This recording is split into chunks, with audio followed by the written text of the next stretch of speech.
কোরাইশ বংশের লোকদের সঙ্গে কায়েস নামে এক কবিলার যুদ্ধ হয়। এই যুদ্ধটার মধ্যে উভয় পক্ষের বেশ কিছু ক্ষতি হয়ে যায় এবং কোরাইশ বংশের লোকদের পক্ষ থেকে সব যুবকদেরকে অংশগ্রহণ করা লাগে। তো উনি 15 থেকে 20 এই বছরে মেইন যুদ্ধ না করলেও কবিলার লোকদের সঙ্গে অনেকে যেতে হয়েছে। তিনি বলেছেন পরে যে আমি ছিলাম কিন্তু যুদ্ধ করি নাই, তবে যুদ্ধের পেছনে থেকে শত্রু পক্ষ যখন তীর ছুটতো ওগুলা পড়তো, ওগুলা জোগাড় করে দিয়ে আবার আমাদের পক্ষের লোকদের হাতে তুলে দিতাম। তো এইভাবে যুদ্ধ বিগ্রহ হয়, এগুলাতে অনেক কিছু শরিক হন। যদিও আল্লাহ তাআলা ওনাকে দিয়ে মানে এর চেয়ে মারাত্মক কিছু করার নাই যে কাউকে যুদ্ধের ময়দানের সামনে গিয়ে অকারণে যে যুদ্ধ, সেই যুদ্ধে তিনি কাউকে আক্রমণ করতে হয়নি। যুদ্ধ ছাড়াও সেখানে ভালো কিছু কাজও হয়েছে। হেল্পফুল ফুদুল নামে একটি চুক্তি হয়েছে। এই চুক্তিটি একটি ভালো চুক্তি ছিল। সেই চুক্তিটা হচ্ছে, তার কারণ ছিল, ঘটনা ছিল, জোবাইদ নামে এক লোক ইয়ামান থেকে এসেছিল মক্কাতে বেশ কিছু তেজারতের মাল নিয়ে বেচা কিনা করার জন্যে। মক্কা শহরে তো আপনারা জানেন সেখানে লোকাল প্রোডাকশন তেমন কিছু ছিল না, বাইরে থেকে আসতো। একদিকে একবার আসতো সিরিয়া অঞ্চল থেকে, আবার আসতো ইয়ামান থেকে। সেই কথা আল্লাহ তাআলা কোরআনে পাকে বলেছেন, রিহলাতা শিতায়ে ওয়াস সাইফ। শীতকালে ইয়ামানে গিয়ে ওনারা ব্যবসা বাণিজ্য করতেন। ওই সময় ইয়ামানটা এত ঠান্ডা পড়ে না। আর সাইফ, এটা ছিল সাইফে ওনারা যেতেন সিরিয়াতে। ওই সময় ওখান থেকে মাল আনতেন বা বিক্রি করতে নিতেন। ওনারা যেমন ব্যবসা করতেন তেমনি ইয়ামানের লোকেরা, সিরিয়ার লোকেরাও আসতো। তো জোবাইদ নামে ইয়ামানি একটা লোক বেশ কিছু মালপত্র নিয়ে ব্যবসা করতে আসলো, মক্কা বিক্রি করলো। মক্কার এক বাটপার ছিল, বাটপার বুঝেন তো, ফ্রড। সে তার নাম হলো আল আস ইবনে ওয়াইল। সে কি করলো, ওনার সঙ্গে চুক্তি করে ফেললে তোমার সব মাল আমি খরিদ করে ফেলি, আমি আস্তে আস্তে খুচরা বিক্রি করবো, তোমার এত ঝামেলা করার দরকার নাই, আমি আমার থেকে সব নিয়ে নিবা। এই বাটপার সব নিয়ে নিল। নিয়ে সে কি করলো, টাকা পয়সা দেবে না, দেয় না। এরকম ব্যবসা বাণিজ্যের মধ্যে ফ্রডের সন্ধান আমাদের এই জমানায় আছে কিনা? প্রচুর আছে। তো ওই জমানায় জাহেলি জমানায় থাকার কথা, থাকলো এরকম। এখন এই বেচারা জোবাইদের সমস্ত মাল নিয়ে গেল কোরাইশের এক লোক, তার নাম আস ইবনে ওয়াইল, এই ফ্রড। এখন তাকে আসে কিছুই দেবে না, অস্বীকার করছে, বলছে যে তুমি কিছুই পাবা না। এখন সেই বেচারা তাদের আবার ওই সময় অন্য দেশ থেকে আসতে হলো, যারা আসতো নিরাপত্তার জন্য, তারা মক্কার কোন একটা গোষ্ঠীর সঙ্গে প্যাক্ট করত যে আমার যদি কোনো সুবিধা অসুবিধা হয় তোমরা আমাকে সঙ্গ দিবা, ডিফেন্ড করবা আমাকে। এরকম চুক্তি তাদের সঙ্গে ছিল। যেমন আব্দুদ্দার, মাখজুম, জুমাহ, সাহাম, আদি ইবনে কাব, এই সমস্ত কবিলার সঙ্গে সে যোগাযোগ করলো, সবার সঙ্গে দেখা সাক্ষাৎ করলো। আমি তো একটা বাটপারে খপ্পরে পড়েছি, প্লিজ আমাকে হেল্প করো, আমার অনেকগুলো টাকা আত্মসাৎ করে দিয়েছে, আমি তো একদম সর্বনাশ হয়ে গেল। কিন্তু কিছুই কেউই আসলো না, কারণ যে লোকটা আল আস ইবনে ওয়াইল সে বড় ধরনের একটা দুষ্কৃতিকারী, তার সঙ্গে ঝামেলা জড়াতে কেউ চাইল না। যেটা এখন আমাদের দেশের অবস্থা, কোন দুষ্কৃতিকারী যদি কোনো একজন ভদ্রলোকের বাড়িঘর দখল করতে থেকে শুরু করে সবকিছু নেয়, টাকা পয়সা কেড়ে নিয়ে যা রাস্তার মধ্যে চিৎকার করে, কয়জন আসবে এগিয়ে আসতে? মানুষ এরকম হয়ে যায় যখন সমাজের মধ্যে নিয়ম নীতি থাকে না। দুষ্কৃতিকারীদের কাছে তারা সবাই মনে হয় যেন দুর্বল হয়ে যায়। যখন বেচারা দেখলো এই জোবাইদি যে কোনো উপায় নাই, আমাকে কেউ সাহায্য করবে না, বেচারা ফাইনাল চেষ্টা করলো। সাইদা আলা জাবালে আবি কুবাইস, আবু কুবাইস পাহাড়ের উপরে উঠলো। আপনারা জানেন আবু কুবাইস পাহাড়ের ঘটনা আরো আছে। নবী করিম সাল্লাল্লাহু আলাইহি সাল্লামের উপরে যখন ওহী নাযিল হলো, আল্লাহ তাআলা নির্দেশ দিলেন এখন দাওয়াত দেন সবাইকে। কোন পাহাড়ে উঠলেন? আবু কুবাইস। আবু কুবাইস এবং সাফা পাশাপাশি, সাফার উঁচু অংশেই বলতে পারেন আবু কুবাইস।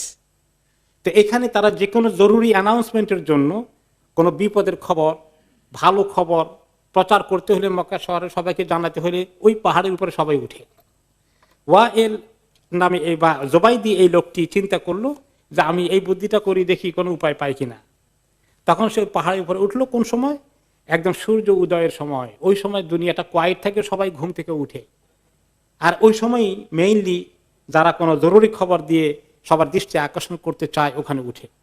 আর কোনো মাইকিং তো ব্যবস্থা নাই তখনকার জামানায়, আর প্রাকৃতিক এই পরিবেশে তখন ওই আওয়াজ দিলে পাহাড়ে উঠে মক্কা শহর মোটামুটি পুরোটাই কাভার হয়ে যায়, সবাই শুনতে পায়। সে চিৎকার করে বলল যে একটা কবিতা পড়লো যে ইয়া আল ফেহরিন লেমাজলুমিন বেদাতুহু বেবাতনে মাক্কাতা না ইয়েদারে ওয়ান্নাফারে। হে ফেহরের গোষ্ঠী, কোরাইশ গোষ্ঠীর একজন পূর্বপুরুষ ছিলেন, তার নাম ছিল ফেহের, খুব নাম করা ছিল। তার নাম উচ্চারণ করে বলল, তোমরা তো সেই ফেহরের গোষ্ঠী, একটা মাজলুম তার সমস্ত সম্পত্তি যে হারিয়ে ফেললো, তার অ্যাসেট গুলো টাকা পয়সা কিছু পেল না, দূর থেকে এসে তোমাদের কাছে ভিকটিম হয়ে গেল। ওয়ামুহরিমুন আশআতুন লাম ইয়াখদু উমরাতাহু, এবং আমি তখন কেবল ইহরাম করতে এসেছি, উমরা করতে এসেছি ইহরাম করে, ইহরাম এখন আমার খুলতে পারি নাই, ওই লোকটা এসে আমার থেকে সব মালগুলো নিয়ে গেল চুক্তি করে। তখনও কিন্তু তারা উমরা করতো, তখনও তাওয়াফ ছিল, সাই ছিল, কিন্তু উল্টাপাল্টা কিছু করেছিল। এক্সাম্পল শুনেছি যে তারা দরকার হলে কাপড় চাপড় খুলে খালি গায়ে ইহরাম করবে, এই জাতীয় চিন্তা ছিল। তারপরে উমরা ছিল যে উমরা করতে এসেছি, এখন উমরা কাপড়ও খুলি নাই, আর আমি ভিকটিম হয়ে গেলাম। ইয়ালির রিজালি বাইনাল হিজরি ওয়াল হাজারি, এই যে হাজারে আসওয়াদ মাকাম ইব্রাহিমের পাশে যারা আসো মানুষ, তোমরা কেউ আমাকে সাহায্য করবে না। ইন্নাল হারাম লিমান তাম্মাত কারামাতুহু ওয়ালা হারাম আলাই সাবিল ফাজিরিল গাদরি। হারাম, এই মসজিদের নাম মসজিদে হারাম, এই এই এই এরিয়া একটা হারাম এরিয়া।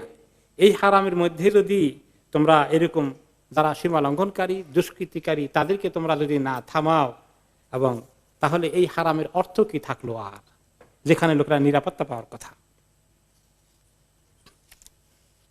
এখন এই তার অ্যানাউন্সমেন্ট, এই কবিতা পড়ার কাহিনী শুনে কিছু লোকের মন করলো, তার ব্যাপারে সিম্পেথি আসলো। তার মধ্যে অন্যতম একজন ছিলেন আব্দুল মুত্তালিবের পুত্র, তার নামও আবার জুবাইর।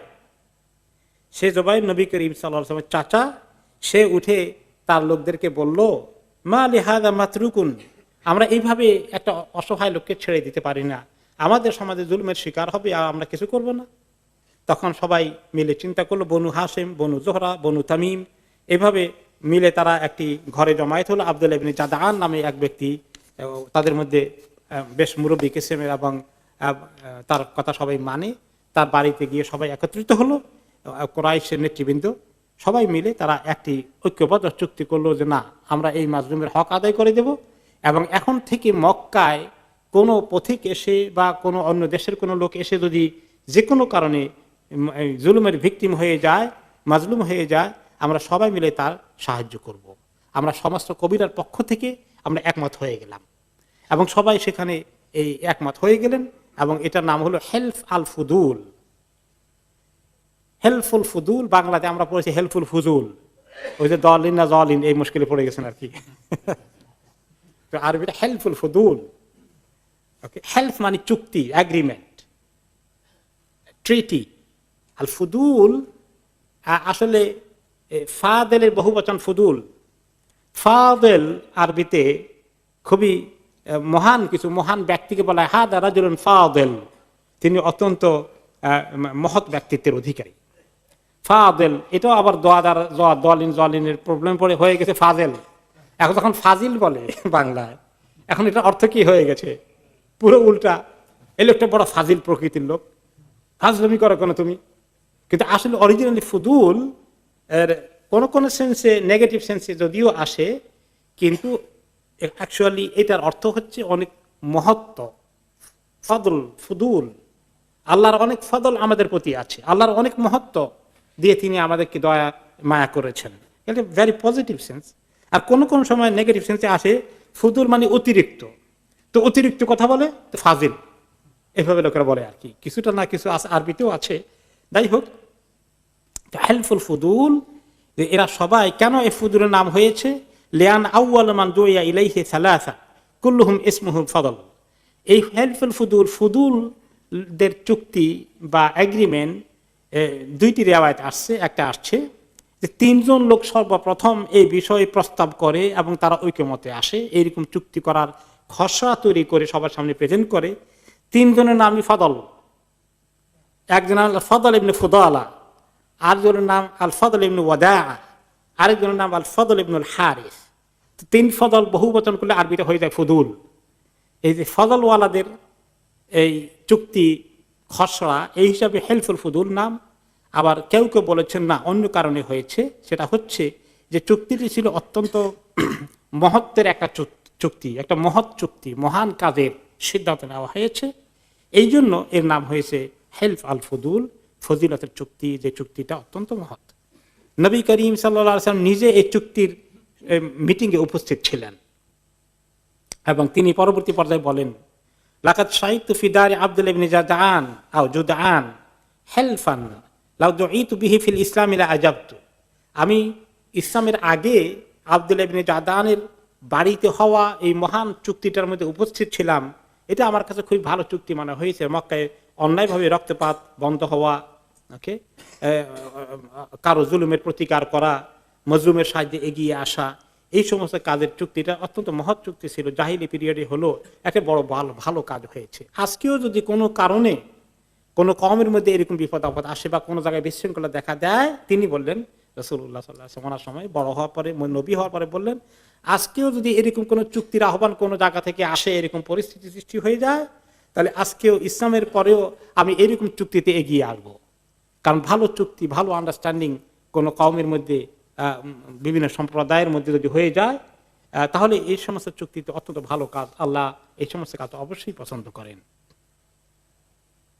তিনি আরো বলেন, অন্য হাদিসে এসেছে, শাহিদতু হিলফাল মুতায়্যাবিন মা উমুমাতি ওয়া আনা গুলামুন ফামা উহিব্বু আন্না লি হুমরান নাআম ওয়া ইন্নী আনকুসুহু। যে আমি এই মুতায়্যাবিনের চুক্তিতে এসেছিলাম, হাজির হয়েছিলাম, অর্থাৎ যেটা একটা ভালো কাজ, পবিত্র কাজ, এই চুক্তির মধ্যে আমি ছিলাম। আমার চাচাদের সঙ্গে আমি নিজেও মজলিসে ছিলাম।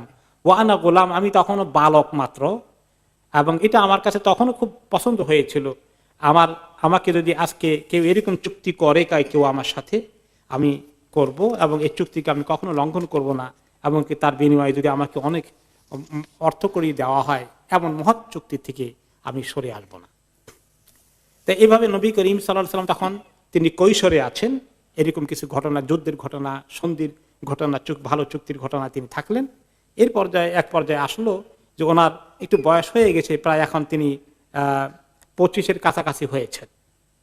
এখন ওনার কিছু টাকা পয়সার দরকার, ঘর সংসার চালানোর দরকার। তিনি আবু তালেবের ঘরে আছেন। আবু তালেব তো খুব ধনী না, বেচারা গরিব মানুষ বলতে পারেন, যদিও লিডার, কিন্তু আব্দুল মুত্তালিব যিনি ছিলেন তার বাবা, তিনি তো বেশ ধনী ছিলেন। পরবর্তী পর্যায়ে ছেলেদের মধ্যে সম্পদ ভাগ করতে গিয়ে আবু তালেব বেশি কিছু পায় নাই, সে বেচারা অনেক কষ্টে সংসার চালাচ্ছেন।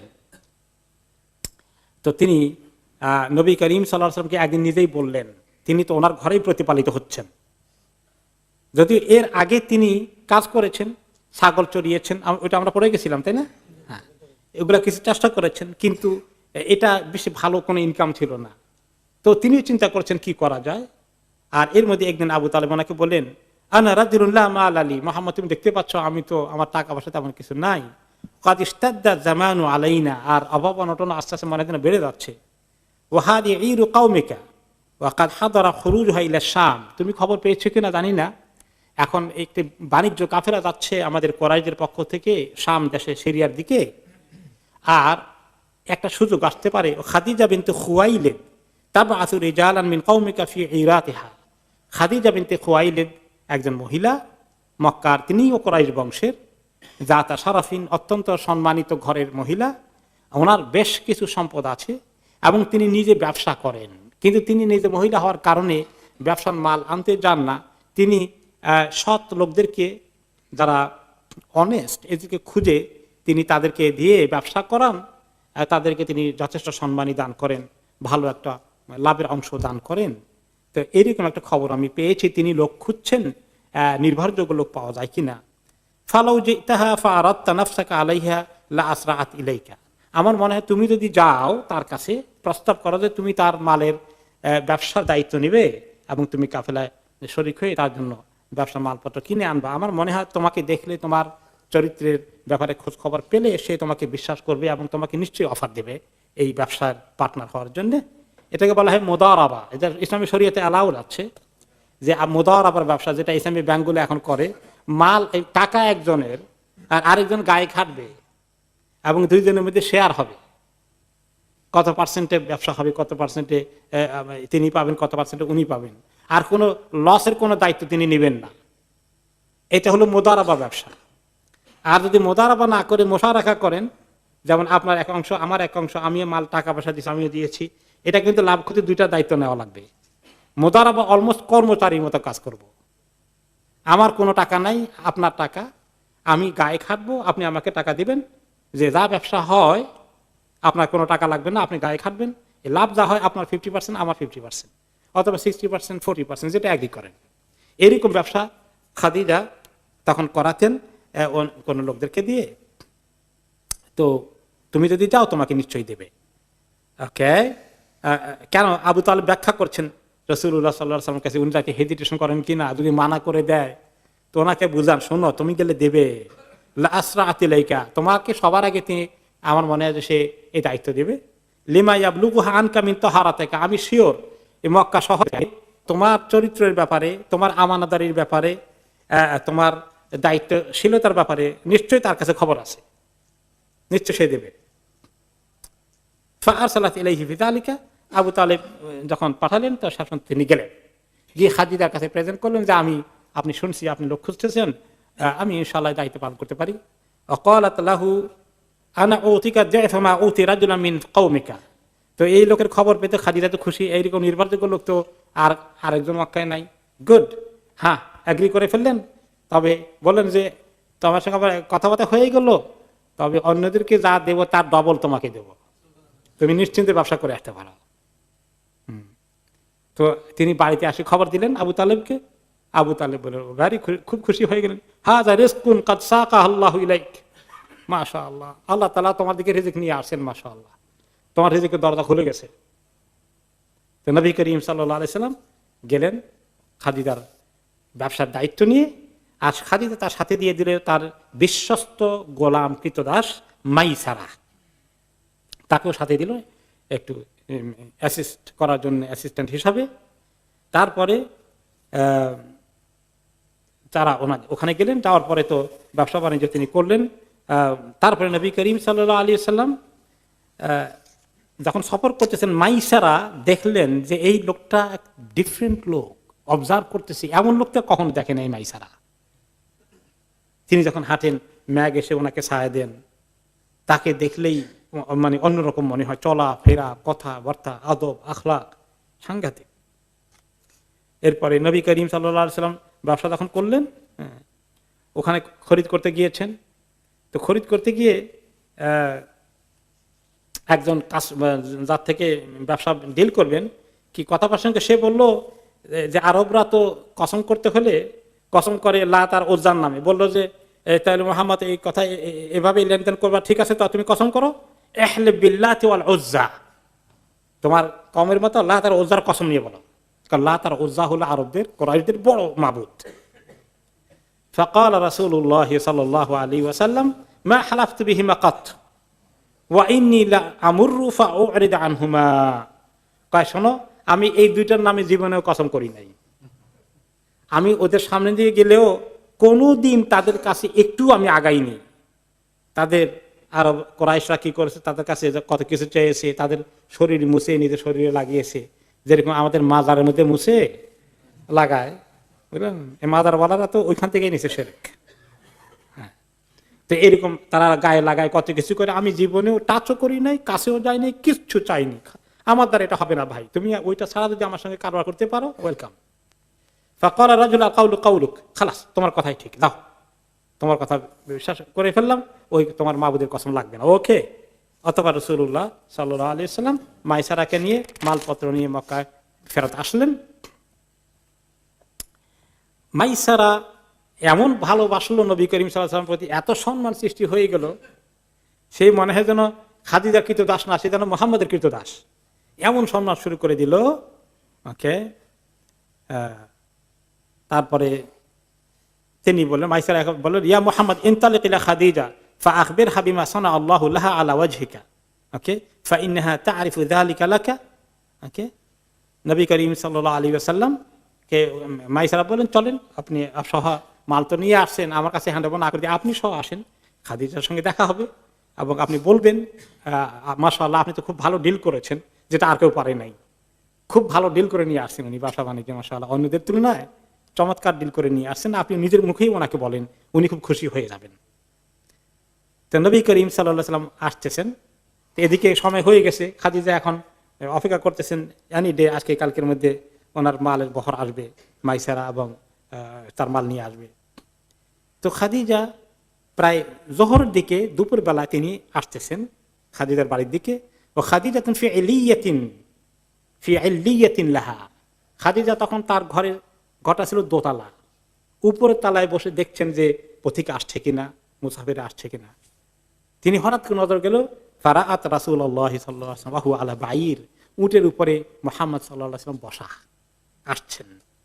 ওয়া মালাকানি ইউযিল্লানিহি, আর উপরের দিক থেকে মানে দুইজন ফেরেশতা তাকে ছায়া দিয়ে দিয়ে নিয়ে আসছেন।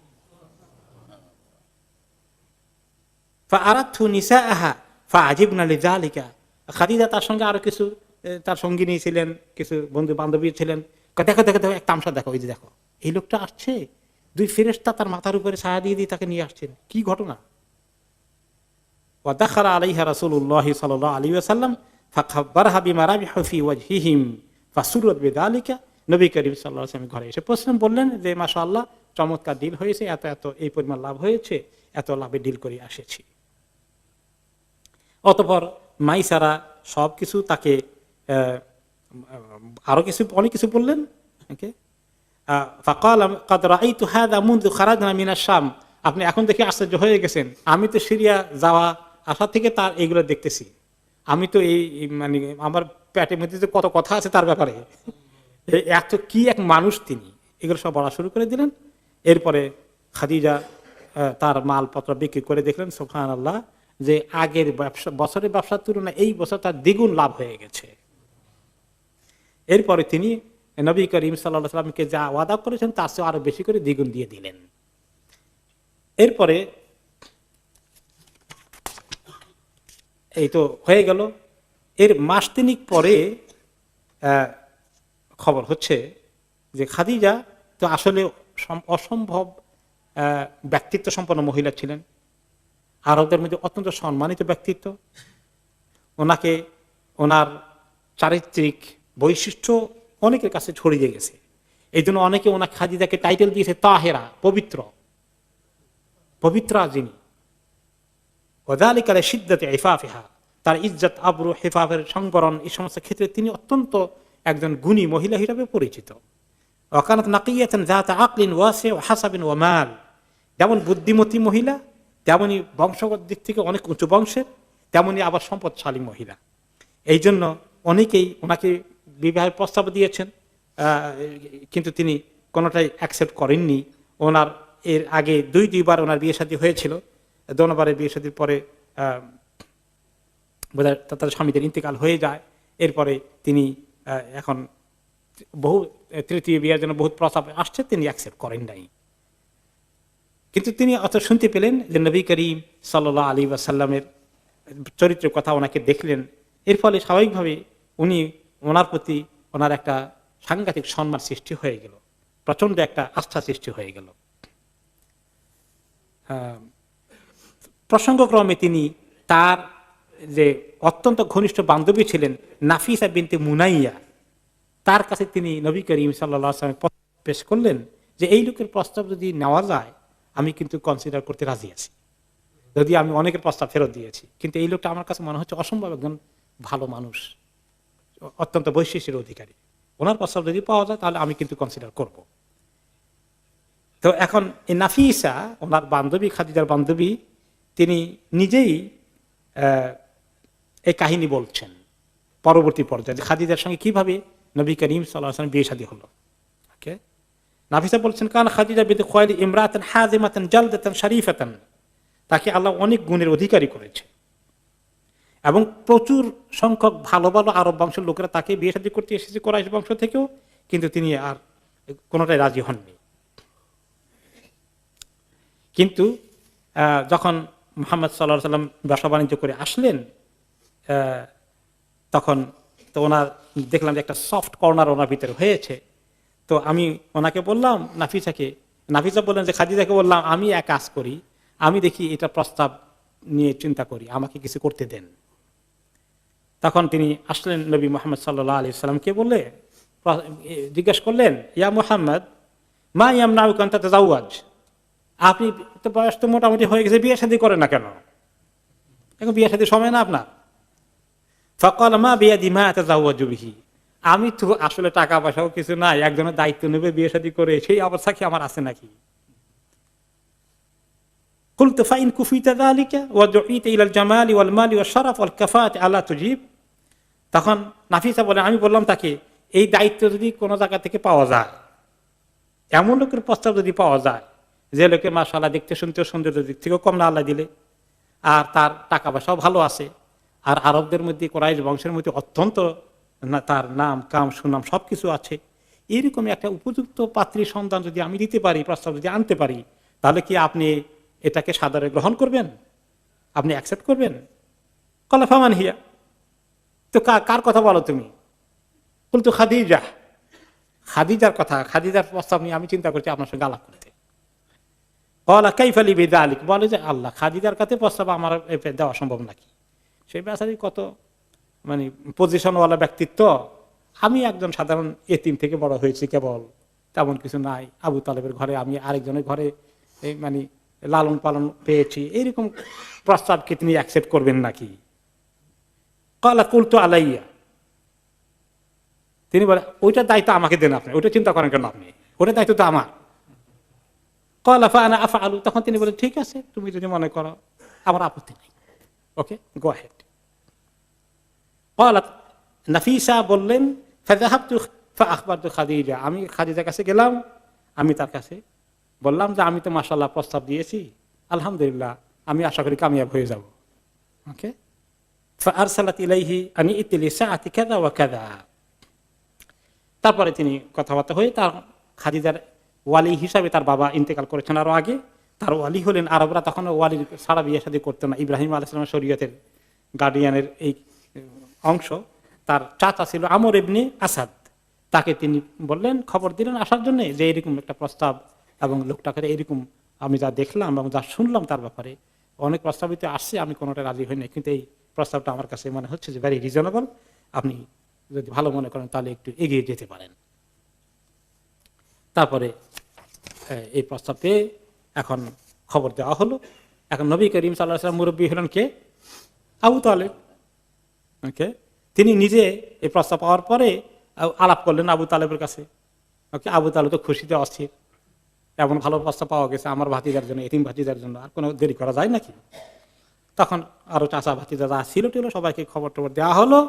সবাই মিলে ওনার চাচা আবু তালেব, চাচা হামজা, তারা মিলে আসলো প্রস্তাবে, ফরমাল প্রস্তাব নিতে হবে এখন। ছেলের পক্ষ থেকে মেয়ের বাড়িতে ফরমাল প্রস্তাব। ওকে, প্রস্তাব মানে কি একেবারে রেডি হয়ে যাওয়া আর কি। তো সেখানে গিয়ে আবু তালেব এখন প্রস্তাব মানে প্রস্তাবের সঙ্গে খুতবাও চলে আসছে। এখন খুতবা দিবে কে? খুতবা দিবেন আবু তালেব। এটা তারা করে আসছে এভাবে, তখন তার কোনো ইমাম নাই, আর এই তরিকার খুতবা না, তাদের তরিকার খুতবা যেটা, এটা মোটামুটি অনেকটা মিলে, শুধু কোরআন হাদিসের কিছু রেফারেন্স বাদ না দিলেই। এখন রেওয়ায়েত এসেছে ফাখাতাবু ইলাইহি ইবনাতা আখিহি। ওকে, মোটামুটি প্রস্তাব অ্যাকসেপ্টেড হয়ে গেল। এরপরে আরো কিছু লোককে দাওয়াত দিয়ে খাদিজার পক্ষ থেকে, এই পক্ষ থেকে আরো কিছু লোককে এনে মোটামুটি ফাইনাল খুতবার ডেট ঠিক করা হয়ে গেল, আগদের ডেট হয়ে গেল। এখন আবু তালেব খুতবা দিতে শুরু করেছে। আবু তালেবের খুতবা শুনবেন? সে বলল, আলহামদুলিল্লাহিল্লাযী জাআলানা মিন যুররিয়াতি ইব্রাহিম, আল্লাহর শুকর প্রশংসা, যিনি আমাদেরকে ইব্রাহিম আলাইহিস সালামের বংশের অন্তর্ভুক্ত করেছেন। ওয়া যারঈ ইসমাঈল, সেখান থেকে ইসমাইলের শাখার অন্তর্ভুক্ত করেছেন। ওয়া দেই মাআদ, আর মাআদ যে তাদের কবিরার পরবর্তী আরেকটা ধারা, সেটার কথা উল্লেখ করলেন। ওয়া জাআলানা হাদানাতা বাইতিহি ওয়া সুওয়াসা হারামিহি, আর সেই আল্লাহ শুকর যিনি আমাদেরকে তার ঘরের দেখভাল করার, কেয়ারটেকারের এবং এর পরিচালনা করার দায়িত্ব আমাদেরকে দিয়েছেন। ওয়া জাআলানা বাইতান মাহজুজান, আর আমাদের আয়ত্তে আল্লাহ এমন ঘরের দায়িত্ব দিলেন যে ঘরের হজ করার জন্য দুনিয়ার আনাচে কানা থেকে মানুষরা আসে। ও হারামান আমিনান, আমাদের এই হারামকে আল্লাহ তাআলা নিরাপত্তা দান করেছেন। ও জাআলানাল হুক্কামা আলান নাস, মানুষের কাছে আমাদেরকে আল্লাহ তাআলা বিচারকের দায়িত্বে বসিয়েছেন। সবাই দরবার করতে আমাদের কাছে আসে, দরবারি হিসাবে আমাদেরকে ডাকে। নিজেদের এখানে খুতবার মধ্যে নিজেদের পরিচয় বৈশিষ্ট্য আর কি, কোরআন হাদিস তো আমরা কোরআন হাদিস ঢুকাই, এখন আরবদের তরিকায় তারা নিজেদের পরিচয়, জাত, গোষ্ঠী, মান সম্মান, শান শওকত এগুলোর কথা বললেন। এই কথা দিয়ে খুতবার কাজ শেষ। এখন খুতবার সঙ্গে বললো হলো সুম্মা ইন্না আখি হাযা মুহাম্মদ ইবনে আব্দুল্লাহ, এখন যে মূল জিনিস নিয়ে আসছি, আমার এই যে ভাতিজা মুহাম্মদ ইবনে আব্দুল্লাহ, লা ইউজানু রাজুলুন বিরাজুলিন ইল্লা রাজাহা বিহি শারাফান, এমন কোন মানুষ নাই যার সঙ্গে তাকে তুলনা করলে এই আমার ভাতিজা মুহাম্মদের পাল্লা ভারী হবে না। নুবুলান, আদর্শ ব্যক্তিত্ব হিসাবে, ফাদলান তার চারিত্রিক বৈশিষ্ট্য হিসাবে, আকলান জ্ঞান বুদ্ধির দিক থেকে। হ্যাঁ, একটা জিনিস বলতে পারে কেউ, ফা ইন কানা ফিল মালি কুল্লুন, কেউ বলতে পারে তা তো টাকা পয়সা বেশি কিছু নাই, এটাও স্বীকার করেছে বেচারা খুতবার মধ্যে। সব আছে আমার ভাতিজার, একটু টাকা পয়সার অভাব, কারণ যে জায়গায় প্রস্তাব আনছে তারা তো ধনী মানুষ, সেটা সে নোটিস করেছে, ওইটা সে ব্যাখ্যা করছে। যদি তার টাকা পয়সা কম আছে, ফাইনাল মালা জেলুন জাইল ও আমরুন হাইল, আরে টাকা পয়সা তো আজকে আছে কালকে নাই। ওকে, ও মুহাম্মদ মিম্মান কাদ আরাফতুম কারাবাতাহু, কিন্তু মুহাম্মাদের পরিচয় আশা করি ইতিমধ্যে আপনারা পেয়ে গেছেন যে সে কি ব্যক্তিত্ব, তার বংশ থেকে শুরু করে সবকিছু। ওয়াকাদ খাতাবা ইলাইকুম রাগিবান কারিমাতাকুম খাদিজা, তার পক্ষ থেকে প্রস্তাব এসেছে এখন আপনাদের কাছে আপনাদের যে কন্যা খাদিজার ব্যাপারে। ওয়াকাদ বাদালাল্লাহু মিনাস সাদাকি মা হাকামা আজিলুহু, যতটুকু বেচারা সম্ভব হয়েছে মোহর জোগাড় করেছে, যদিও আপনাদের লেভেলে দূর পৌঁছবে না আর কি। ওয়া আজিলুহু ইসনাতা আশারা উকিয়া, তো কিছু বাকি থাকলো যেটা এখন দিতে পারছে না, আর নগদ যেটা দিবে 12 উকিয়া। ওকে, 12 উকিয়া জাহাবান ও নাসান, 12.5 উকিয়া সোনা দেওয়ার ভিত্তিতে আমরা নগদ নিয়ে এসেছি। আদিম, এই তো অল্পই 12.5 উকিয়া, আপনাদের জন্য যদি বেশি বড় না হয়, কিন্তু যে প্রস্তাব আমরা নিয়ে আসি যে ব্যক্তি তার বিশাল শান আছে ভবিষ্যতে, সে তো আর জানে না নবী হবে, কিন্তু এতটুকু জানে যে এই ব্যক্তি এক মহৎ কিছু হবে, তার শান অনেক বড়, খাতারুন জালিলুন জাসিম, সে অনেক সম্মানিত কিছু হয়ে যাবে, অচিরেই আমরা তার ইন্তজার করছি। তা এগুলা শোনার পরে এখন খাদিজার যে ওয়ালি আছে চাচা, সে বলল হাদাল বেদু লা ইউকরাহু আনফুহু, তিনি বললেন ওকে না ঠিকই, যার প্রস্তাব নিয়ে আসছেন এই লোকের প্রস্তাব তো আর ফেলে দেওয়া যায় না, জান কবুল হয়ে গেল, আমরা রাজি আছি, আগদের কাজ এই আগদের শেষ হয়ে গেছে।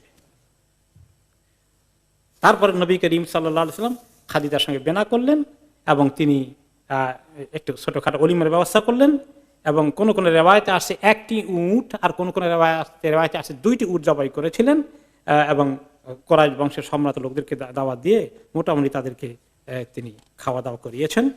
এভাবে এই বিয়ের প্রসঙ্গ শেষ হলো। এখন এই বিয়ে প্রসঙ্গে এই যে কিভাবে বিয়েটা হলো আপনারা দেখতে পেলেন একটা সুন্দর পবিত্র প্রস্তাবের ভিত্তিতে। এখন এই সমস্ত দেশে, পাশ্চাত্য দেশে বিভিন্ন ইউনিভার্সিটিতে যারা ইসলামিক স্টাডিজ পড়ায় সেখানে সিরাতও পড়ায় তারা, যেমন লন্ডন ইউনিভার্সিটি আছে সোয়াস, এখানেও এগুলো ডিগ্রি দেওয়া হয়। এখানে তারা কি করে, খাদিজা রাদিয়াল্লাহু আনহার বিয়েটা নবী করিম সাল্লাল্লাহু আলাইহি ওয়াসাল্লাম বিয়ে যে হয়েছে এখানে তারা প্রেমের সন্ধান করে, নাউজুবিল্লাহ। এবং আমি জানি ঢাকা ইউনিভার্সিটি থেকে একজন ইসলামের ইতিহাস, আমরা তো যেটা এখন সিরাতে পাক পড়ছি এটা তো ইসলামের ইতিহাস, ইসলামের ইতিহাসের জন্য পিএইচডি ডিগ্রি করতে লন্ডন এসেছেন সোয়াস ইউনিভার্সিটি থেকে, পরে ঢাকা ইউনিভার্সিটিতে গিয়ে আবার তিনি ইসলামিক হিস্ট্রির প্রফেসর হয়েছেন। ওনার এক ছাত্র আমাকে বললেন যে ওই প্রফেসর এখান থেকে পিএইচডি নিয়ে গেছেন সিরাতে পাকের উপরে, গিয়ে যখন সিরাত পড়াচ্ছেন নবী করিম সাল্লাল্লাহু আলাইহি ওয়াসাল্লামের বিয়ের প্রসঙ্গ যেটা আসছে খাদিজার সঙ্গে, বললেন যে দেখো খাদিজা খুব সুন্দরী ছিলেন, আর মুহাম্মদের যুবক, এখন দেখা সাক্ষাৎ হলে যা হওয়ার তাই হয়েছে, তারপরে বিয়ে শাদী হলো, নাউজুবিল্লাহি মিন যালিক। দেখছেন অবস্থা, মুসলমান এইগুলো নিয়ে যায় এই সমস্ত দেশ থেকে, কারণ ওরিয়েন্টালিস্ট যারা ওরিয়েন্টালিজমের অর্থই হচ্ছে যে মুসলমানদের দিন ধর্মের মধ্যে, কোরআনের মধ্যে কোথায় কোথায় ত্রুটি আছে খুঁজে খুঁজে তারা বাইর করার চেষ্টা করে, ত্রুটি থাকলে না পাবে। নবী করিম সাল্লাল্লাহু আলাইহি ওয়াসাল্লামের সিরাতে পাকের এই সমস্ত বিষয়গুলো, বিভিন্ন কাহিনী তারা বানায়, মা আয়েশাকে ছোট বয়সে বিয়ে হয়েছে কেন ইত্যাদি নিয়ে তারা মুসলমানদের মাথায় এগুলো ঢুকাই দেয়। আর কিছু মুসলমানদের যাদের ইমান, আকীদা, ইসলামী লেখাপড়া, কোরআন হাদিসের জ্ঞান দুর্বল, আর এখানকার ডক্টরেট ডিগ্রি নিয়ে বড় পণ্ডিত হয়ে গেছেন, তারা এগুলাকে সমানে বিশ্বাস করে আর এগুলো নিয়ে তারা এভাবেই কথা বলে, নাউজুবিল্লাহ। এমনকি কোনো কোনো রেওয়ায়েতে আসছে যে এই জাতীয় একটা নকল হাদিসে পাওয়া গেছে যে নবী করিম সাল্লাল্লাহু আলাইহি ওয়াসাল্লাম নাকি প্রকাশ করেছেন তিনি খাদিজাকে নাকি খুব পছন্দ করেছেন, বিয়ে করার জন্য অস্থির হয়ে গেছে, নাউজুবিল্লাহ। এই সমস্ত হাদিসের কোনো গোড়া নাই। এইভাবে ওই হাদিসগুলো ইসলামের দুশমনরাই জোগাড় করেছে। আপনারা জানেন নকল হাদিস কেন হয়েছে, 2 নম্বর হাদিস কেন পাওয়া গেছে, যেগুলোকে বলা হয় মওদু, বানানো হাদিস। ইসলামের দুশমনরা এগুলোর পিছনে কন্ট্রিবিউট করেছে। তো আমরা সহিহ হাদিসের যে রেওয়ায়েত শুনলাম সিরাতে পাক থেকে, এটাই সত্য কথা, এটা স্বাভাবিক প্রস্তাব এবং তার ভিত্তিতে বিয়ে শাদী। আর স্বাভাবিকভাবেই একজন ভালো মানুষ পেয়েছেন খাদিজা রাদিয়াল্লাহু আনহা, উনি তো নিজে তার সঙ্গে গিয়া নিজের তো কোনো সম্পর্ক পাতার চেষ্টা করেন নাই। তিনি একটা ভালো মানুষের ব্যাপারে এক জায়গায় আলোচনা করেছেন, প্রস্তাব এসেছে। এবং আরব দেশে কিন্তু তখন দেখেন, যদিও নবী করিম সাল্লাল্লাহু আলাইহি ওয়াসাল্লামের বয়স 25 এবং খাদিজার বয়স তখন কত 40, এটা আরবদের মধ্যে কিন্তু বিয়ে শাদীর ব্যাপারে অনেক ফ্লেক্সিবিলিটি ছিল। অনেক বড় মানুষ ছোট মেয়েকে বিয়ে করতে, ছোট বয়সের ছোট মানুষ তার বড় মহিলাকে বিয়ে করতে, এগুলো আরবদের কাছে ভ্যারি ইজি ছিল। যদি আমাদের সমাজে ভ্যারি স্ট্রিক্টলি এগুলো মেনটেন করা হয় যে আমরা এগুলোকে খুব বেখাপ্পা মনে করি, কিন্তু আরবদের কাছে এটা একটা ইজি গোয়িং ম্যাটার ছিল, এটা কোনো আশ্চর্যের বিষয় ছিল না। বিশেষ করে আবু তালেব এবং তাদের পরিবারের জন্য এটা বড় একটা সুযোগ ছিল, তারা অত্যন্ত খুশি মনেই এটাকে অ্যাগ্রি করেছেন। আর নবী করিম সাল্লাল্লাহু আলাইহি ওয়াসাল্লাম নিশ্চয়ই ওনার ব্যাপারে শুনেছেন যে এইরকম একজন মহিলা ব্যক্তিত্ব সম্পন্ন। কাজে এইখানে একটা মানুষের মনের ভিতরে যদি কারো ব্যাপারে রেসপেক্ট হয়, তাহলে এটার নাম তো আর এরকম উল্টাপাল্টা যেগুলো এশকের কথা মানুষের আবিষ্কার করে এগুলো তো কিছু না। এরপরে এই খাদিজা রাদিয়াল্লাহু তাআলার সঙ্গে ওনার বিয়ে শাদীটা কত সুন্দর হয়েছে আপনারা জানেন। এগুলোর কাহিনী পরে আসবে যখন আমরা এক পর্যায়ে খাদিজা রাদিয়াল্লাহু আনহার কথা বিস্তারিত জানবো সিরাতে পাকের ভিতরে ইনশাআল্লাহ।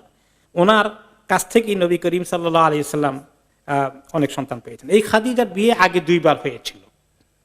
একজনের নাম ছিল আতিক ইবনে আইদ, তার ঘরে একটি সন্তানই হয়। অতঃপর এই ব্যক্তি কি তালাক দিলেন না মারা গিয়েছেন সেটা অবশ্য আমার চেক করার সুযোগ হয়নি। আর দ্বিতীয়বার বিয়ে হয় খাদিজার আবু হালা ইবনে মালিক নামে আরেক লোকের সঙ্গে, তার থেকে খাদিজার 2টো সন্তান হয়েছিল। এরপরে নবী করিম সাল্লাল্লাহু আলাইহি সাল্লামের সঙ্গে যখন ওনার চুক্তি বিয়ে শাদী হয়, তিনি তারপরে খাদিজা রাদিয়াল্লাহু তাআলা আনহার পক্ষ থেকেই ওনার পেট থেকেই নবী করিম সাল্লাল্লাহু আলাইহি ওয়াসাল্লাম সমস্ত সম্পদগুলো সন্তানগুলো আসে, একমাত্র ইব্রাহিম ছাড়া। সর্বশেষে ইব্রাহিম এসেছিল মারিয়া কিপ্তিয়া থেকে, আর বাকি কোনো বিবির ঘর থেকে সন্তান হয় নাই ওনার, একমাত্র খাদিজা রাদিয়াল্লাহু আনহা থেকে সন্তান হয়েছে। এবং ওনার সন্তান যারা ছিল তার মধ্যে একজন ছিলেন মেয়ে জাইনব, আরেকজন নাম ছিল রুকাইয়া, আরেকজন উম্মে কুলসুম, আরেকজন ফাতেমা। কয়জন? 4 জন মেয়ে।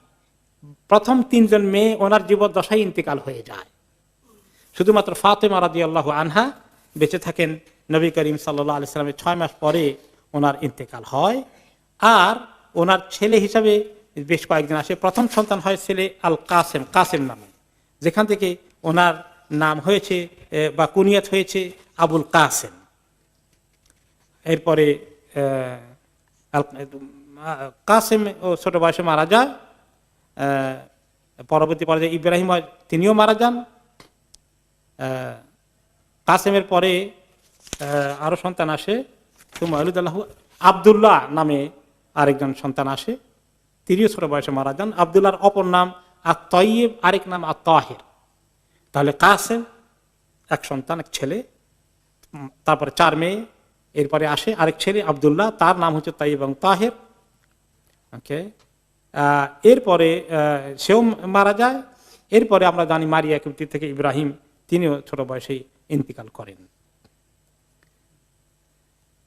ওকে, নবী করিম সাল্লাল্লাহু আলাইহি ওয়াসাল্লাম ছেলেগুলো যখন মারা গেল পরপর, আপনারা জানেন নবুয়ত পাওয়ার পরে তারা ওনাকে নাম দিল কি তখন, যে ওনাকে এই লোকের, যে লোকের ছেলে বাঁচে না, ছেলে হয় না অথবা হইলেও বাঁচে না, এই লোকের বংশ কাটা, নির্বংশ, এবং তারা বলল আবতার।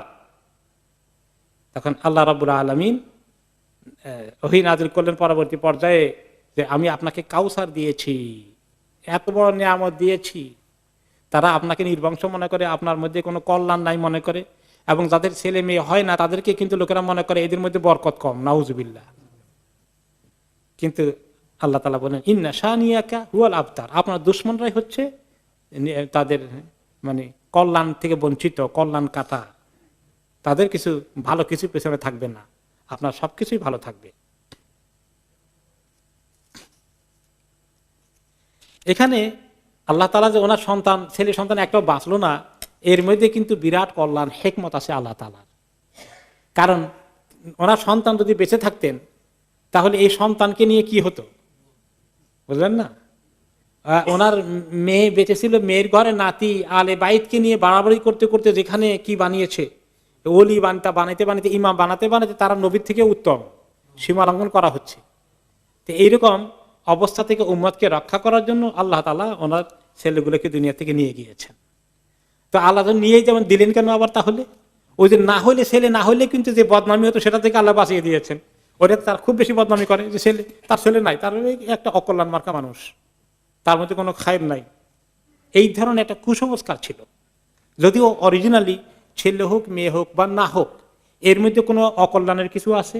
এই লোকটার মধ্যে কল্যাণ নাই, মোটেই না। আল্লাহ তাআলা বলছেন যাকে খুশি আমি ছেলে দেই, যাকে খুশি মেয়ে দেই, যাকে খুশি দোনোটা দেই, যাকে খুশি তাদের কোনোটা দেই না। এসবই আল্লাহর কাছে। মানুষের কাছে যার সন্তান হয় না এটা তার দোষ, এটা তার আইব, এগুলো ঠিক নয়। তো এই জন্য আল্লাহ তাআলা অন্তত নবীকে যেন তার এই কথা না বলতে পারে ছেলে দিলেন। কিন্তু দিয়ে নিয়ে গেছেন কেন? তার মধ্যে হিকমত হচ্ছে, ওলামায়ে কেরাম বলেছেন এই সন্তানদেরকে নিয়ে পরবর্তী পর্যায়ে উম্মতের মধ্যে ফিতনা টানাটানি শুরু হয়ে যাবে। এই অবস্থা থেকে আল্লাহ তাআলা উম্মতকে হেফাজত করার জন্যই ছেলেগুলোকে আল্লাহ নিয়ে গেছেন। নবী করিম সাল্লাল্লাহু আলাইহি সাল্লাম এর পরের ঘটনা, যেটা একটা বড় ঘটনার জীবনে ঘটে এবং ওনার উপস্থিতিতে মক্কায় ঘটে, সেটা হচ্ছে কাবা ঘরের পুনর্নির্মাণ। কাবা ঘর, এই ঘরটা আরবদের কাছে যখন তারা বানিয়েছিল, ছোটখাটো, বেশি উঁচু করে নাই, 9 ফুট মাত্র উঁচু করেছিল। প্রথম দিকে ছাদও ছিল না, দরজা মজবুত ছিল না। একবার কিছু দুষ্কৃতিকারী এসে ওখানে ঢুকে কিছু ওখানে মাল টাল যা ছিল, কিছু সোনাগনা রক্ষিত ছিল, এগুলো চুরি করে নিয়ে গেল। এরপরে কয়েকবার বন্যা হয়ে কাবা ঘরের ওয়াল খুব ক্ষতিগ্রস্ত হয়ে গেল। এক পর্যায়ে তারা চিন্তা করলো যে এখন তো এই ঘরটা একেবারে ভেঙে পড়ে যাবে। এখন এই একবার আবার আগুন লেগেছিল, এক মহিলা আসছিল কাবা ঘরে ওই সুগন্ধ লাগাতে, ওই যে আমাদের এখন এই জমানায় উদ যে আছে না, উদ বাকুর জ্বালাইতে এসে কাবা ঘরের ওয়ালের মধ্যে, মানে কাঠের ওয়াল ছিল এবং সেখানে যে কাপড় লটকানো ছিল সেগুলোর মধ্যে আগুন লেগে কাবা ঘর একদম পুরোটা পুড়ে অনেক ক্ষতিগ্রস্ত হয়ে গেল। আগুন লেগে অনেক ক্ষতিগ্রস্ত হয়ে গেল, বাকি বন্যায় ক্ষতিগ্রস্ত করলো। এখন এটা কিন্তু মানে প্রায় পড়ে যাওয়ার অবস্থা। এখন কুরাইশ লোকেরা চিন্তা করছে এই ঘরটা তো আমরা তৈরি করা দরকার, পুনর্নির্মাণ করা দরকার, কিন্তু কিভাবে করি? এক নম্বরে আমাদের টাকা পয়সা নাই, অনেক টাকা পয়সার দরকার এই ঘর পুনর্নির্মাণ করতে হলে। 2 নম্বর হলো যে এই ঘর যে আমরা ওয়াল যে ভাঙবো, ভাঙ্গার কাজ করলে বিপদ থেকে বাঁচতে পারবো কিনা, কতদূর পারবো? কোনো বিপদ যদি ধরে পাশে বলা মুসিবত ধরে, গজব চলে আসে, আল্লাহর ঘর ওয়াল ভাঙ্গা শুরু করে দিয়েছি। তো এগুলো তাদের মধ্যে দুশ্চিন্তা আসলো। আবার তারা যখন বললো যে টাকা পয়সা তো কম, এখন আমরা যদি আবার কালেকশন শুরু করে দেই তো দেখা যাবে যে আল্লাহর ঘরের জন্য নাপাক কোনো মাল আসে কিনা, সেটা নিলেও আবার আল্লাহর মুসিবতে পড়ে যাব। কোনো বেশ্যা যদি তা টাকা পাঠায় সেটা লাগাই, কেউ সুদের কারবার করে সেটা যদি লাগাই আবার এখানে, কেউ আবার আরেকজনের হক নষ্ট করছে, এখন আল্লাহর ঘর বানানোর জন্য টাকা দিবে, এইগুলো যদি আমাদের হাতে আসে, এগুলো দিয়ে যদি বানাই তাহলে তো আরেক আযাব মাথায় নেব। ওইদিকে মূর্তি পূজা করে ঠিকই, কিন্তু এখান থেকে আবার আল্লাহর ভয় আছে। রাইট। তারপরে শেষ পর্যন্ত তারা চিন্তা করলো যে কি করা যায়। আব্রাহা যে ভাঙতে আসছিল সেই ভয়ের কথা মনে আছে, যে আব্রাহা এই ঘর ভাঙতে আসবে তো আল্লাহ তাকে সেখানে নিপাত করে দিল। কারণ আমরা যে ভাঙবো গড়ার আগে এইটা কতটুকু জায়েজ হবে, কতটুকু আমরা বিপদ মুক্ত থাকবো, এটা নিয়ে তারা খুব মুসিবতে পড়লো। তখন পরামর্শ করে তারা সিদ্ধান্ত নিতে পারে না। একবার এগ্রি করে আবার কনফিউশন সৃষ্টি হয়ে যায়, ভয় লাগে। উঠানামা করার মধ্যে একদিন ওয়ালিদ ইবনুল মুগীরা আল মাখজুমি একজন ছিল, যিনি উম্মে সালামা রাদিয়াল্লাহু আনহুর পিতা। উনি চিন্তা করলেন, আতুরিদুনা বিহাদামি হাল ইসলাম আম আল ইসা, তোমরা এত চিন্তা করো কেন? আল্লাহর ঘরকে ভাঙবা তোমরা, এটাকে নষ্ট করার জন্য ভাঙবা না থেকে গড়ার জন্য ভাঙবা? তোমাদের নিয়ত কি?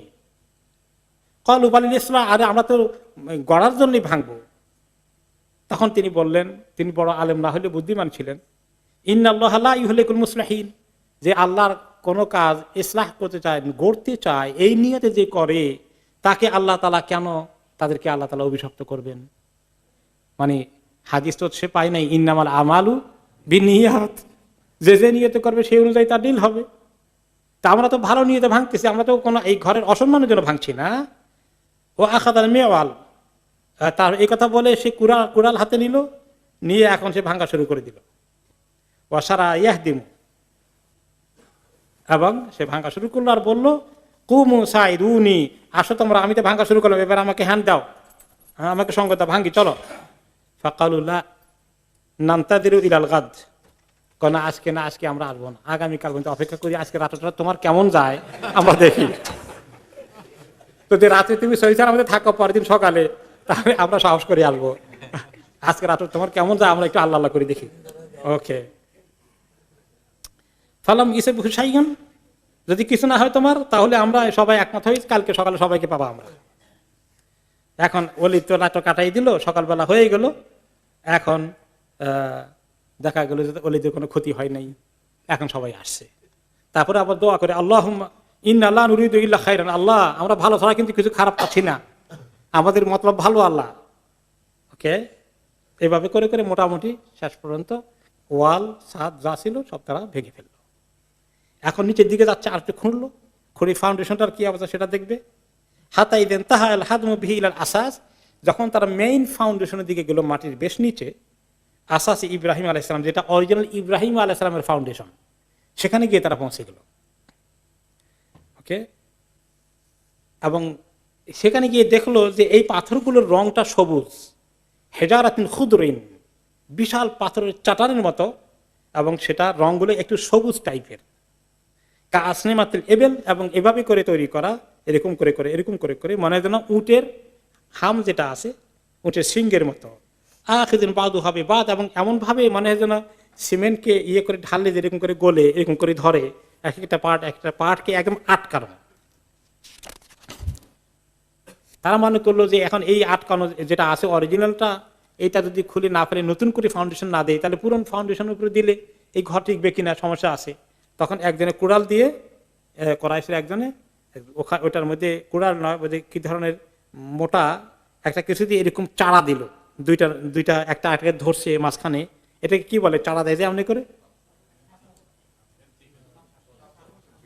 শাবলের মতো কিছু একটা, শাবল, এইরকম করে চারা দিল একটা, লিয়াকলা আবি আহাদুহা, দেখি একটা উঠানো যায় কিনা, সরানো যায় কিনা।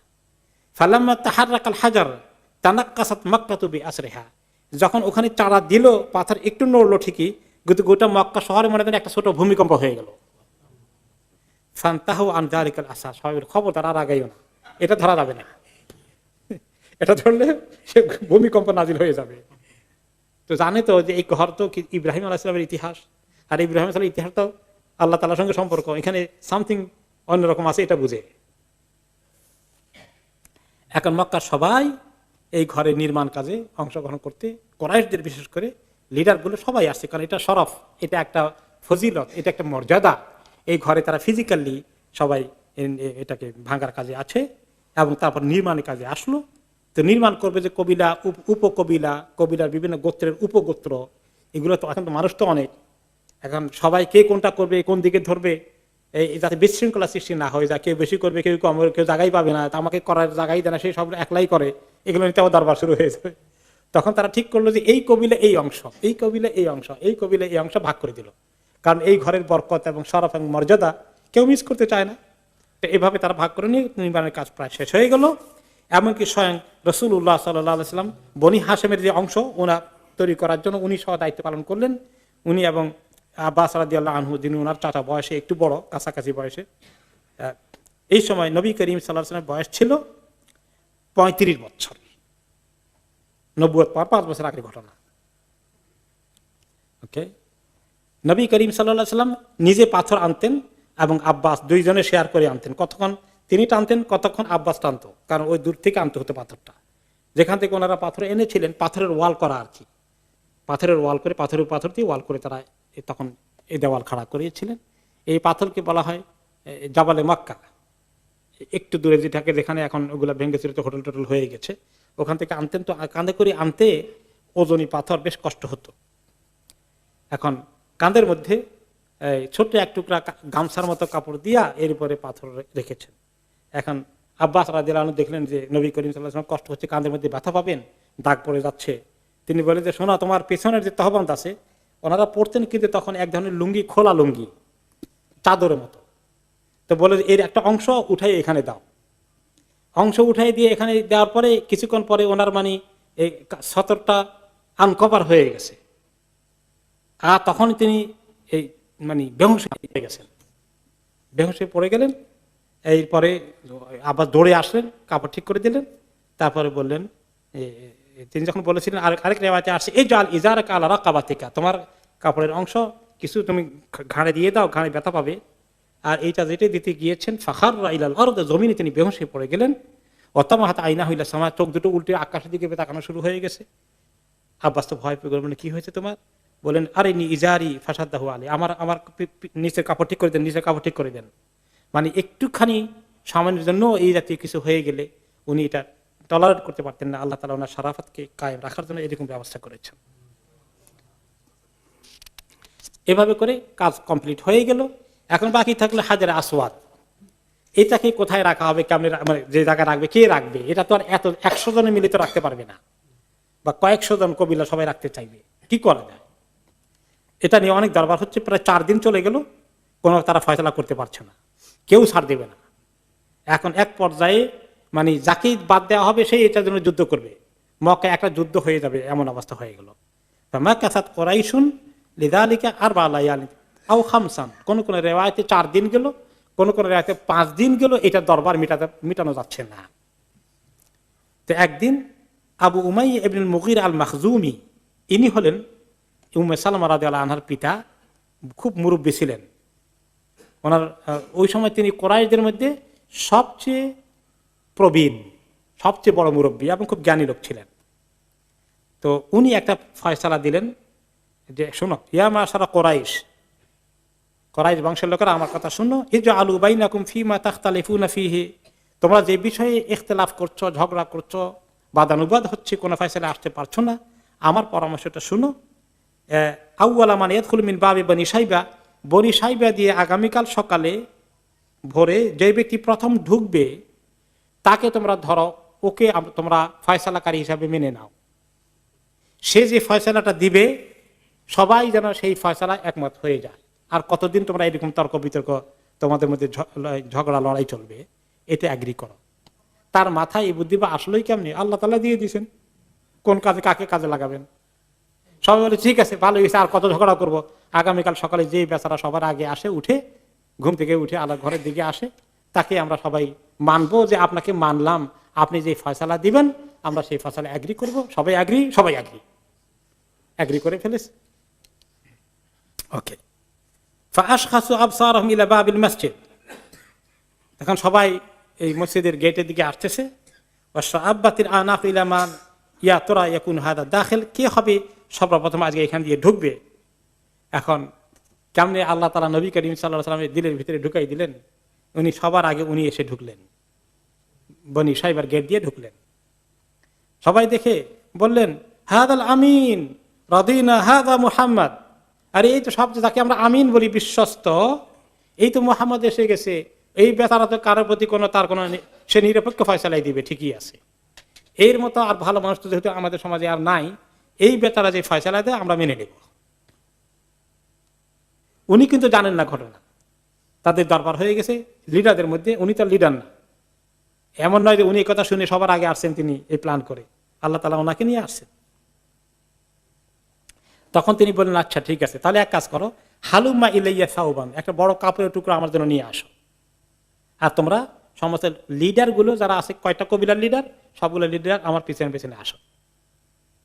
অতঃপর তিনি নিজের হাতে এই পাথরটাকে, হাজের আসাদকে এই পাথর এই কাপড়ে রাখলেন আর বললেন যে লিতাখুয কুল্লু কাবিলাতিন বিনাহিয়াতিন মিনাস সাওব, প্রত্যেক কবিলার একজন করে প্রতিনিধি এই কাপড়ের একটা অংশ করে ধরবে, হাত দিয়ে এমনি করে উঁচু করে ধরবে, ধরে যেখানে এটা ফিট করার কথা ওয়ালের ওই জায়গায় নিয়ে আসবে। তারপরে তারা নিয়ে আসলো, এবার তিনি নিজের হাতে ওখানে ফিট করে দিলেন। এবং এইভাবে আল্লাহ তাআলা একটা বড় সমাধান করে দিলেন যে তাদের একটা যুদ্ধ হওয়ার অবস্থা থেকে তারা বেঁচে গেল।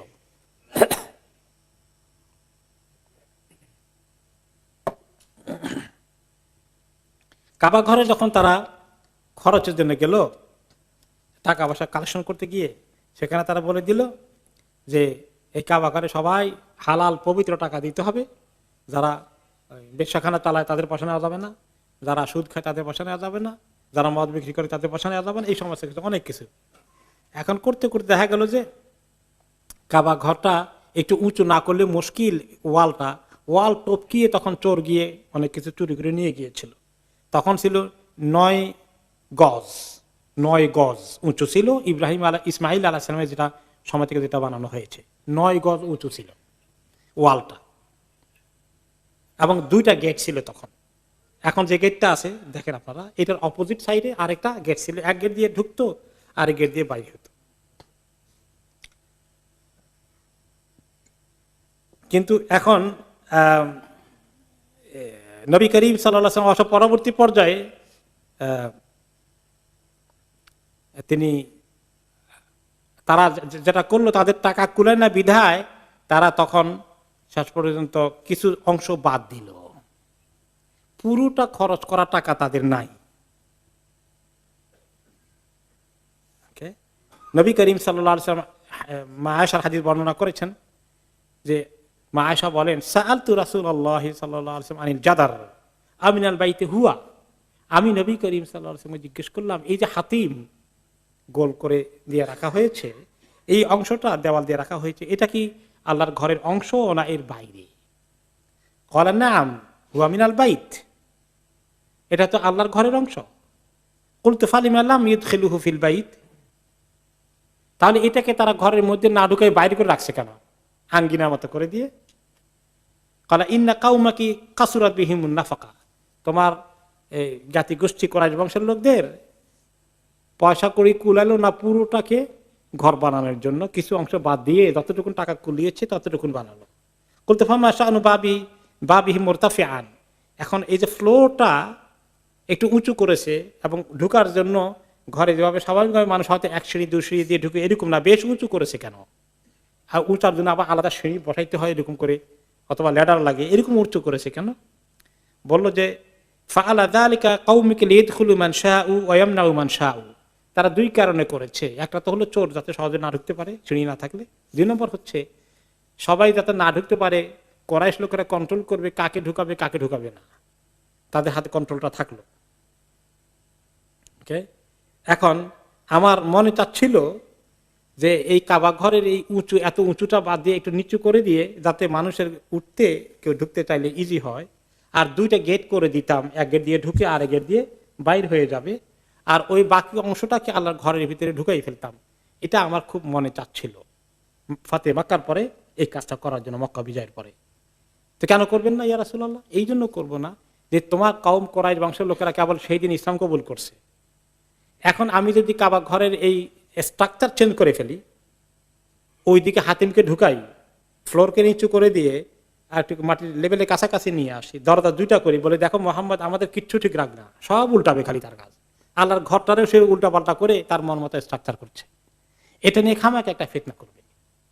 এই ভয় না থাকলে আমি কিন্তু কাবা ঘরকে 2টা গেট করে দিতাম, হাতিমকে ঢুকাই দিতাম, আর একটু নিচু করে দিতাম ফ্লোরটাকে, যাতে মানুষ ইজিলি ঢুকতে পারে। এই পর্যন্ত তিনি আর করলেন না। পরবর্তী পর্যায়ে অবশ্য আব্দুল্লাহ ইবনে জুবাইর রাদিয়াল্লাহু আনহুর কথা আপনারা জানেন, তিনি উমাইয়া বংশের শাসনের সময় মক্কা হেজাজ অঞ্চলের তিনি একরকমের স্বাধীনতা ঘোষণা করে তিনি সেখানকার কতদিনের ইমারতের দায়িত্ব পালন করেন, এবং তিনি চিন্তা করলেন যে রাসূলুল্লাহ সাল্লাল্লাহু আলাইহি ওয়াসাল্লামের যে ইচ্ছাটা ছিল ওই ইচ্ছাটা তিনি পূরণ করতে পারেন নাই, কারণ তখনকার মক্কাবাসী ছিল নও মুসলিম, তারা এটা মানতে কষ্ট হতো। এখন তো নও মুসলিম না, আব্দুল্লাহ ইবনে জুবাইরের টাইমে, সাহাবীদের পরে প্রায় তাবেঈদের টাইম শুরু হয়ে গেছে। এখন আমরা চাইলে তো এটাকে ওইরকম করে ফেলতে পারি, ওনার ইচ্ছাটা পূরণ হয়ে যেতে পারে, এখন কেউ প্রতিবাদ করবে না। তো তিনি তাই কি করলেন, ওটাকে ঢুকাই ফেললেন, গেট দুইটা বানালেন। ওনার সময় ওটা পুনর্নির্মাণ করলেন এবং ওনার সময় তিনি যে পিলার ব্যবহার করেছেন, কাঠের মজবুত পিলার, এটা একটা পিলার এখনো আছে। আপনারা যারা মক্কায় যান, মক্কার এই একটা মিউজিয়াম আছে কাবা ঘরের, বাইতুল্লাহর মিউজিয়াম, ওখানে গেলে একটা বড় লম্বা কাঠের একটা পিলার আছে এবং তার ওখানে নিচে দিয়ে বোধহয় একটু ইয়ের ফ্রেমের মতো আছে, আয়রন ফ্রেমের মতো আছে, ওখানে লেখা আছে এই পিলারটা আব্দুল্লাহ ইবনে জুবাইরের টাইমের পিলার। তো উনি এই কাজটা করে হাতিমকে ভিতরে ঢুকাই দিলেন, এভাবে চললো। পরে ওনার কতদিন পরেই আবার উমাইয়া বংশের লোকেরা যুদ্ধ করে ওনার সঙ্গে যুদ্ধ হয় এবং উনি নিহত হন এবং মক্কার দখল আবার উমাইয়া খলিফাদের হাতে চলে যায়।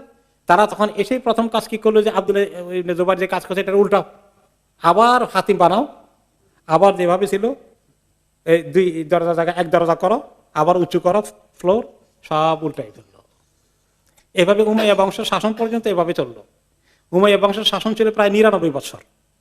এরপরে যখন আব্বাসিয়া বংশ আসলো, 99 বছর পরে উমাইয়াদের সঙ্গে যুদ্ধ করে আব্বাসিয়ারা ক্ষমতায় আসলো, তারা বললো যে উমাইয়ারা যেটা করছে এটা এবার আমরা উল্টাবো, আমরা আবার আব্দুল্লাহ ইবনে জুবাইর যেখানে নিয়ে গেছিল সেখানে নিয়ে যাবো। তখন ইমাম মালিকের কাছে তারা ফতুয়া চাইলেন যে কাজটা করা ঠিক হবে কিনা। সম্ভবত হারুন রশিদ ছিলেন সম্ভবত সময় দায়িত্ব খলিফা হিসাবে। তো তখন তিনি ইমাম মালিক বলেন, শোনেন ইয়া আমিরুল মুমিনিন, খলিফা অ্যাড্রেস করে বললেন যে আল্লাহর ঘরে অলরেডি 2-3 বার উল্টানো কাজ করা হয়ে গেছে, এখন আপনি একটা করে যাবেন, তবে 100 বছর পরে আবার যদি আপনাদের গোষ্ঠীর ক্ষমতা উল্টে যায়, আরেক বাদশা আসে আবার ওদিকে নিয়ে যাবে, তো আল্লাহর ঘরটা একটা খেলার পাত্র হয়ে যাবে, এটার অসম্মানী হয়ে যাবে, একবার এখানে আরেকবার ওখানে, এভাবে করে নাড়াতাড়া করে আল্লাহর ঘরের স্ট্রাকচারটা মানুষের কাছে হালকা হয়ে যাবে, এই কাজটা না করলে ভালো হয়। তিনি কনভিন্স করছে, ঠিক আছে থাক, তাহলে আমি করবো না। এবং এই পর্যন্ত আর কোন রাজা বাদশাহ এই কাজ করেনি, ওইভাবে হাতিম কাবা ঘরের বাইরে রয়ে গেছে। তো এখান থেকে ইবনে হাজার রহমতুল্লাহ আলাইহি, ইবনে হাজার আসকালানী রহমতুল্লাহ আলাইহি বলেন যে দেখেন এই ঘটনার মধ্যে একটা অনেক লেসন আছে। নবী করিম সাল্লাল্লাহু আলাইহি ওয়াসাল্লাম চাইলে ওই সময় মক্কার কাবা ঘরকে তারা আরবরা কিছু প্রতিবাদ করলেও এমন বড় ফিতনা হতো না, কারণ তিনি তখন ক্ষমতার অধিকারী অলমোস্ট। কিন্তু তিনি হিকমত অবলম্বন করেছেন যে ওলিউল আমর যিনি দায়িত্বশীল থাকেন তার জন্য জায়েজ আছে, যদি কোনো ধরনের বড় ফিতনা সৃষ্টি হতে যায় উম্মতের মধ্যে, তাহলে সেটার মধ্যে মাসলাহাত থাকলেও এটা এই মুহূর্তে না করা কারণ আছে। আনটিল শিরক কুফর এই জাতীয় কিছু না হয়, মাসলাহাতের ক্ষেত্রে কনসিডারেবল আছে। কোন সময় মানে বড় ধরনের মুসিবত থেকে বাঁচার জন্য ছোট মুসিবতকে গ্রহণ করা হয়। যেমন একটা হলো মাসলাহা, একটা হলো মাফসাদা। ওকে, মাসলাহা হলো ফায়দা আছে, বেনিফিট আছে, একটা ভালো জিনিস, উপকার আছে। আর মাফসাদা হলো কি, যার মধ্যে ক্ষতি আছে। একটা কাজ আছে, এই কাজটা করলে অনেক উপকার আছে, এই কাজটার মধ্যে আবার ক্ষতিও আছে, এখন করবেন কিনা, কি করাবার ডিসিশন কি নেবেন, এর মধ্যে অনেক ফায়দা আছে কিন্তু ক্ষতিও আছে, বড় ক্ষতি হয়ে যেতে পারে। এইখানে ওলামায়ে কেরাম এই সমস্ত ঘটনা থেকে, সিরাতে পাকের থেকে লেসন নিয়েছেন। দারউল মাফসাদা মুকাদ্দামুন আলা জালবিল মানফা, একটি কাজের দুটো জিনিসই আছে, ফায়দাও আছে ক্ষতিও আছে। কোরআন হাদিসের সঙ্গে কন্ট্রাডিকশন নাই, কিন্তু এমনি এর মধ্যে কন্ট্রাডিকশন ছাড়া ফায়দা আছে ক্ষতিও আছে। তাহলে ক্ষতি আটকানো কে প্রায়োরিটি দিতে হবে, লাভকে স্যাক্রিফাইস করতে হবে, ফায়দাকে স্যাক্রিফাইস করতে হবে, ক্ষতির হার্মকে, ক্ষতিকারক যেটা সেটাকে আটকাইতে হবে। বুঝতে পেরেছেন? তাহলে ওই কাজটা আর করা যাবে না, ক্ষতি যেন না হয়। ক্ষতি আটকানোর গুরুত্ব বেশি একটু ফায়দা গ্রহণ করার তুলনায়। এইরকম একটা সুন্দর লেসন এই ঘটনা থেকে পাওয়া গেছে। এরপরে ইবনে হাজার রাহমাতুল্লাহ আলাইহি বলেন, অফিহি হাদিস রাজুলি মা আহলিহি ফিল উমুরিল আম্মা, যে এটা একটা উম্মতের বিষয়ে, উম্মতের বড় একটা ইস্যু নিয়ে তিনি তার স্ত্রীর সঙ্গে আলাপ করেছেন। তো একজন এরকম কেউ যদি লিডার হন, বড় ব্যক্তিত্ব হন, উম্মতের ব্যাপারে অনেক কনসার্ন আছেন, বিশাল বিষয়ে তার স্ত্রীর সঙ্গে শেয়ার করার মধ্যে কোনো দোষ নাই। এটা একটা দলিল নিয়েছেন ইবনে হাজার আসকালানী রহমতুল্লাহ আলাইহি, যে তিনি মা আয়েশার সঙ্গে এটা শেয়ার করেছেন। ওকে, এরপরে আমরা পরবর্তী যে চ্যাপ্টার হবে যে জাহিলি জমানায়, এখন ওনার বয়সটা 35 বছর কাবা শরীফ নির্মাণের সময়, আরো 5 বছর আছে, ওনার 40 বছরের আগ পর্যন্ত ওনার জীবনটা কেমন গেল নবী হওয়ার আগে, ওনার জীবন চরিত সিরাত ইত্যাদি নিয়ে সুন্দর আলোচনা আছে। ইনশাআল্লাহ আমরা সেটা আগামী সপ্তাহে দিকে যাব আশা করছি।